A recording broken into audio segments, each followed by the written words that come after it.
खट्टा खाने वाली चुड़ैल। रात को अचानक राधिका मौसी को किचन से कुछ गिरने की आवाज आई। उन्होंने बाहर निकल के देखा तो किचन में उन्हें कोई सफेद साड़ी में दिखा। वो चीख पड़ी, हे भगवान, आलतू जलाल तू आई बला को टाल तू, आलतू जलाल तू आई बला को टाल तू। राधिका मौसी को चीखते सुनकर श्रवण बाहर आता है भागते हुए। अरे माँ, क्या हुआ? क्या देख लिया? दादी माँ आ गई क्या सपने में? अरे बेटा, रसोड़े में देख तो कौन है?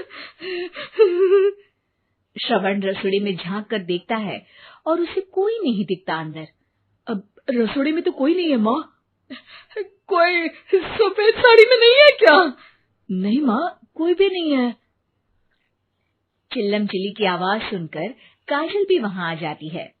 अब क्या हो गया माँ जी? अरे बेटा, रसोड़े में एक चुड़ैल थी सफेद साड़ी में। अरे क्या कर रही थी वो अंदर? अरे बताया नहीं, कल आएगी ना तो पूछ लूंगी। चुड़ैल जी, आपका क्या प्लान है? माँ जी, रात बहुत हो गई है, आपने कोई बुरा सपना देखा होगा, चलिए सो जाइए।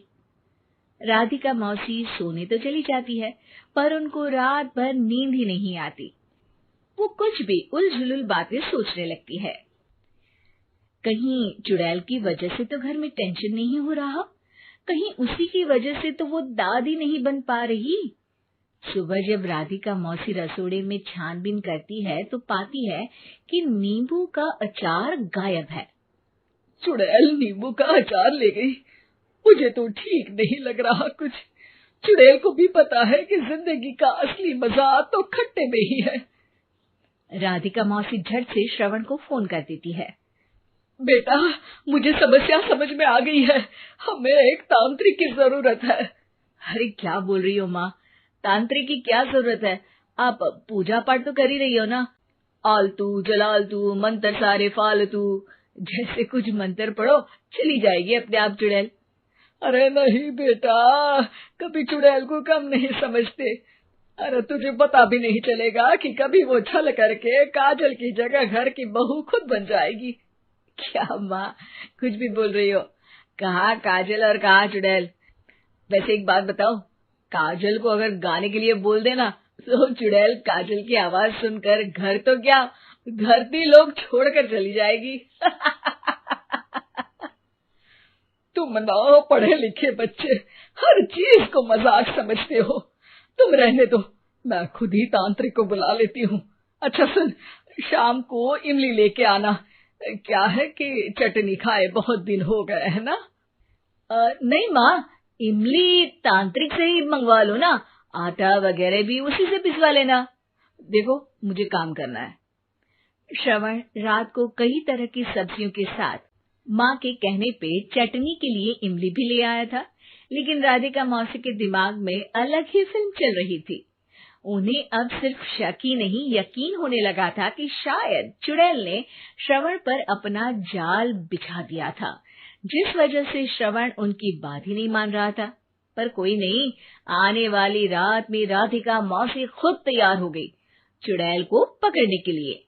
रुद्राक्ष की माला, तुलसी का पत्ता, हनुमान चालीसा सब हाथ के पास ही था, बस चुड़ैल का इंतजार था। और जैसा राधिका मौसी ने सोचा था वैसा ही हुआ। वो चुड़ैल उस रात भी आई, पर वो राधिका मौसी से तेज निकली और राधिका मौसी के उससे पकड़ने के पहले ही वो भाग खड़ी हुई।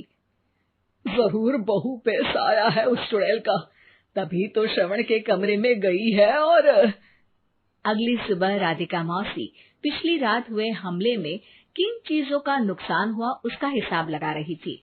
उनके खेमे से एक आम के अचार की शीशी भी गायब हो चुकी थी और वो इमली भी जो कल श्रवण लेकर आया था। राधिका मौसी इस बारे में सोच ही रही थी कि श्रवण जल्दी से रसोड़े में आकर दवाइयों की पोटली ढूंढने लगता है। अरे बेटा, क्या हो गया? अब माँ, वो काजल की तबीयत खराब है, बहुत घबराहट हो रही है उसे। हे भगवान, मैंने पहले ही कहा था कि तांत्रिक को बुला लेते हैं, पर नहीं, अब देखो उस चुड़ैल ने काजल को अपने वश में करना शुरू भी कर दिया है। हालांकि श्रवण भूतों में विश्वास नहीं करता था, पर अब वो भी डर जाता है। और राजी हो जाता है एक तांत्रिक को बुलाने के लिए।